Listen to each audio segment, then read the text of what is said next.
You are listening to 6 Steps to Happiness by Suzie Tullett, narrated by Deryn Edwards. Chapter 1. Ronnie checked the kitchen clock, realising she had just enough time to pour herself a glass of wine before her pizza delivery landed. She giggled as she decanted, raising the glass in a silent toast. Putting it to her lips, she savoured the taste with a smile, at the same time imagining the evening ahead. With a bit of luck, that night was the night. Intent on drinking every drop, she didn't bother putting the bottle back in the fridge. There was no point toing and froing from one room to another when she didn't have to. Instead, she took the bottle with her as she headed into the lounge and positioned herself in the window, a large bay that gave a 180-degree outlook, the perfect vantage point, one of the lower windows open so she could also hear the van. Keeping her attention on the street, anticipation bubbled inside of her. Looking first left and then right, Ronnie felt like a naughty teenager as she wondered where her delivery had gotten to. Having opted for a barbecue prawn and salsa verde pizza, straight from Bello Italiano's gourmet range, no less, its cost made it seem even more delicious. "Where are you?" she asked, her eagerness fast becoming impatience. She took in the houses that made up Homely Avenue while she waited. Within 2 mirroring rows of semi-detached properties, she and Nick had lived at number 6 throughout their married life. They'd bought it for a song, such was the state of it back then, and Ronnie couldn't help but smile as she recalled the old blue bathroom suite, the various floral wallpaper designs, and the accompanying patterned carpets, all of them migraine-inducing.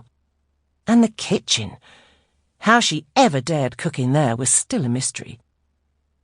Over the next few years, however, they'd lavished a lot of love and a serious amount of cash on the place, turning it room by room into a home they were both proud of. And unlike the neighbours who'd come and gone over the years, Ronnie couldn't imagine living anywhere else. Homely Avenue was where she'd built a home and raised a daughter. It was where Ronnie belonged. She pondered residents past and present.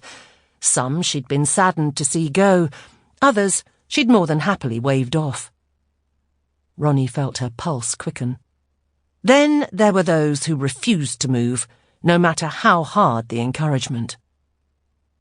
Her spirits lifted once more when she at last spotted the Bello Italiano vehicle and, downing the contents of her wine glass, she excitedly topped it up again in readiness. She watched the driver pull up and check what she assumed to be a worksheet before getting out of the vehicle, pizza box in hand. "Let the fun commence," Ronnie said, as the unsuspecting chap headed for the house next door. "Hold it right there!" her neighbour Gaye called out, the woman's voice loud and clear as she appeared to greet him. Pizza Man paused mid-approach and glanced around, as if checking it was him she was talking to. "Excuse me?" Watching them, Ronnie appreciated her behaviour was childish, but it gave her a sense of power in an otherwise uncontrollable situation. And it wasn't as if she hadn't tried to do the mature thing. She'd knocked on Gaye's door a few times, hoping to discuss the matter. She'd even written a long, heartfelt letter about why next door should move on to pastures new. But the longer she and her letter went ignored, the more Ronnie's rage stewed, and she had to let it out somehow. Not only that, after what Gaye had done, her own actions didn't compare. Ronnie sneered as she took in Gaye's attire. Grey linen trousers, a smart white shirt and long floaty cardigan, all finished off with clearly expensive jewellery. Moreover, unlike every other mere mortal on the planet, despite it being the end of the day, her hair was perfect, as if she'd just stepped out of a salon. Gaye appeared the picture of respectability. Ronnie sniffed. Funny how images can be deceiving. Sample complete. Ready to continue?